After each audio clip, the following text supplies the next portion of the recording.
এই গাইস, কি অবস্থা, কেমন আছেন সবাই? বোয়ালখালী গিয়েছি, এটা তো কালুঘাট ব্রিজ। আপনারা জানেন কালুঘাট ব্রিজে অনেকক্ষণ অপেক্ষা করতে হয়। যাই হোক, যেতে যেতে রাস্তাগুলো আমি আপনাদের জন্য ভিডিও করে নিয়ে যাচ্ছিলাম।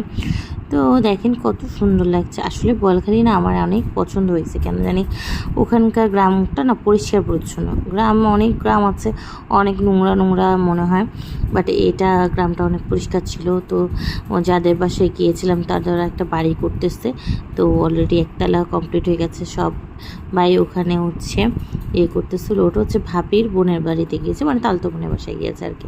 তো দেখেন ওদের গ্রাম না, আমি একটু নিজেকেও করলাম। ওদের খাবার দাবার অনেক নাস্তা পানি দিয়েছিল, ভিডিও করাতে ভুলে গিয়েছিলাম।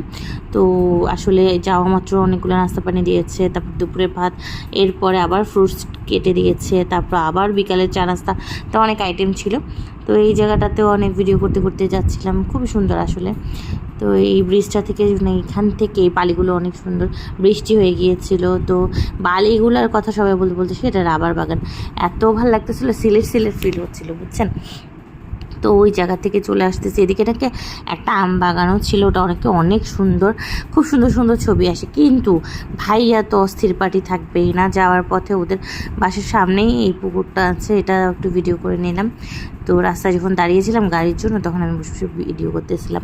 তো আসার পথে অনেকক্ষণ গাড়ি পাই না, তিনটা ট্যাক্সি চেঞ্জ করতে হয়েছিল।